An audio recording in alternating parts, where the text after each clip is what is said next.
Waheguru Ji Ka Khalsa, Waheguru Ji Ki Fateh. This is Jaswinder Singh here. I've been asked by a few friends to show them how to make Karah Parshaad Deg since it's Vaisakhi.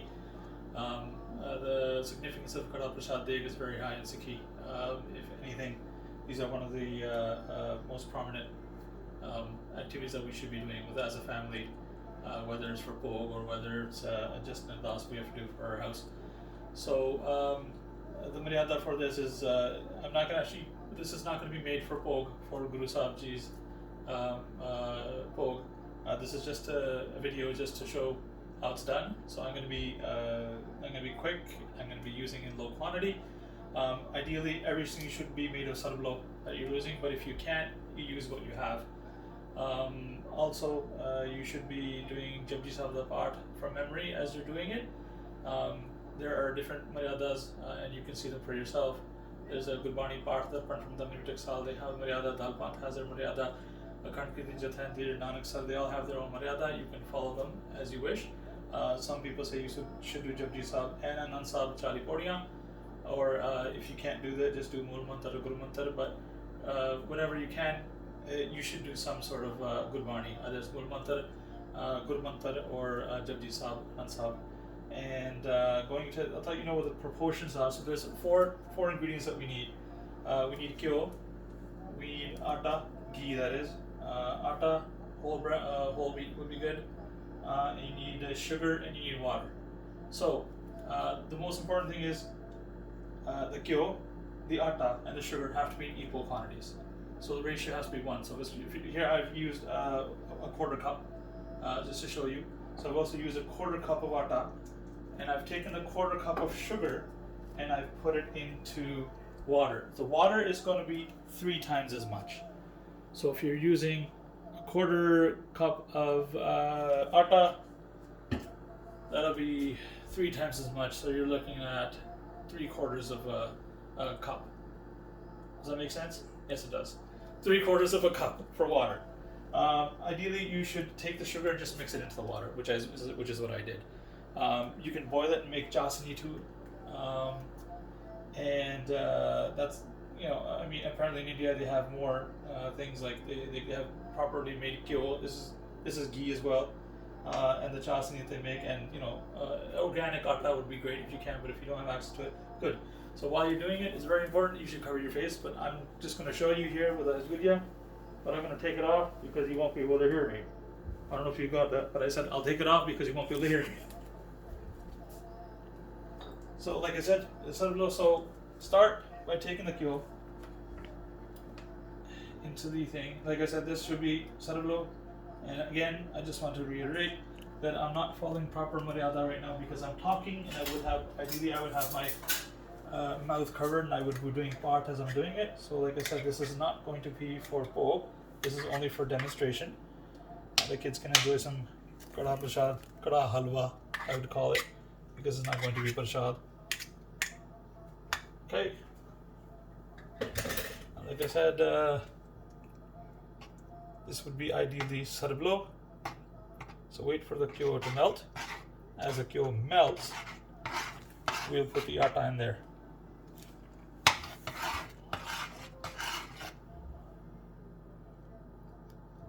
You can lapse it if you want to. You can pause it and then we can come back as it Okay, so the kyo is now melted. Just waiting it to heat up a little bit. And I'll put that on high.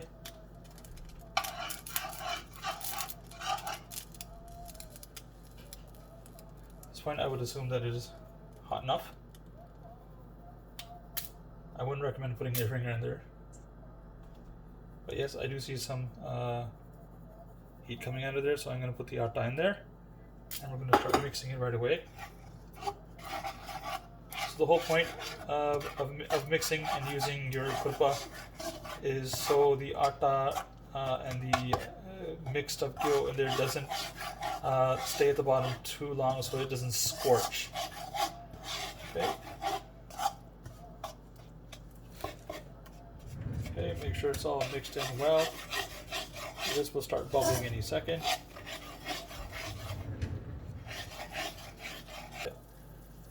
Okay, so I just changed my utensils because this particular wok is not made for scratching by metal, so I'm just using this. Like I said, ideally, you should be using an iron vessel or something close to it.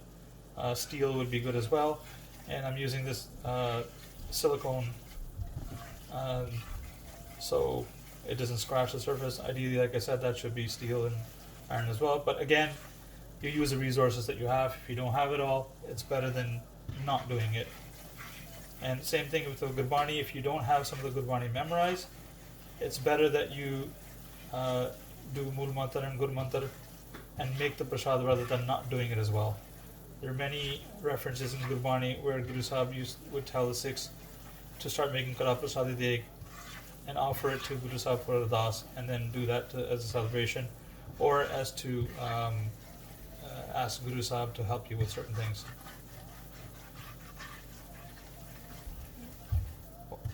So what we're looking for right now is we're looking for a color change. Right now you can probably see that it's a very light brown.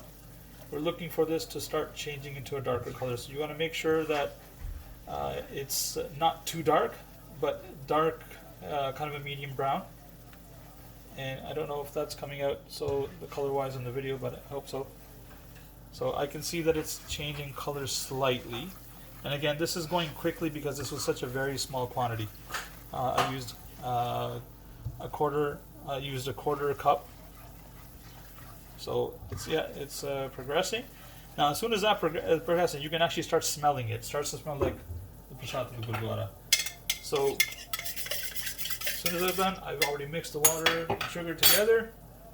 And I just want that to change. Okay, we're a good color now. I like the color.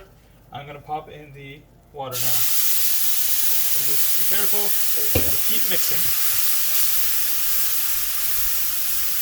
At this point, it should start smelling like prashad. So the water is mixing in. Now here's one thing I'd like to point out is, as I missed 3 parts of water in this, there are some Maryadas that say it should be 4 parts, but a lot of the Maryadas do say 3 parts. So whatever Maryada you follow, you can choose to do that, but I've used 3 parts today. So what you're looking for now is, as you can see, it's drying up, and you're going to take it to the point where you can actually see the prashad sweat. Basically, what my dadi used to say is the oil is separating. So that's as much as you want to do. So I can see that it's starting to sweat. I don't know if it's going to come on the camera or not. If you want to maybe go back a little bit, maybe zoom out a little bit. Okay. Yeah, hasn't really started to sweat yet. I can see it beginning. And again, keep on making sure that it doesn't touch the bottom, so it doesn't scorch. Otherwise, you're going to get burnt portions of it. It'll get a little crunchy, but it'll still be edible. But it's not the greatest thing to do.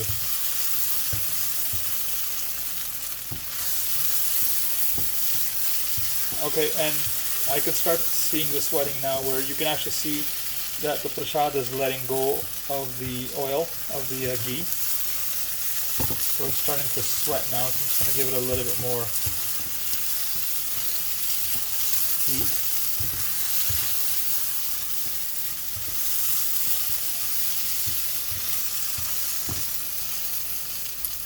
Want to pause? Okay, and we're done. As you can see, the oil has separated from the prashad. Now, once you're done, you should pour it into a bata. Again, preferably sarblo, but if you don't have it, steel is good. But if you don't have steel, by all means use what you have. Now, you should never take the prashad straight from the pan, say from the kadai, and take it to Guru Sahib's Hazuri. It's disrespectful to do Karah Parshaad, the Pohogan Karah Parshaad, on very hot Karah Parshaad. You should always make sure that it's cooled down first. Again, don't blow on it, and don't test it with your finger. That's considered jute. It's a juta, and it's considered disrespectful. So what you can just do is just keep on folding it or turning it up and down till you see the steam go away, and you'll know it's at a better temperature. and then once you're not attending it, keep it covered, because it's going to be going for Guru Sahib's Hazuri for Guru Sahib's blessing, Guru Sahib's Bhog, and then it's going to be for the Sangat to partake. Okay, so this is done. Like I said, once the steam is gone, you would put in a bata, cover it up. You can use a white cloth or any clean cloth that you have, and then you take that to Guru Sahib's Hazuri, and then you do Bhog. If you guys have any questions, please feel free to leave a comment. This was in no way the best video ever made or the best way to make prasad. I didn't follow the Maryada that was supposed to be done, because I didn't come my mouth. I wasn't doing part. I haven't used the sort of low vessels that I was using. Again, use what you have. But this was a video just to give you the ingredients of Karah Parshaad and how it's supposed to be made. Thank you. Waheguru Ji Ka Khalsa, Waheguru Ji Ki Fateh.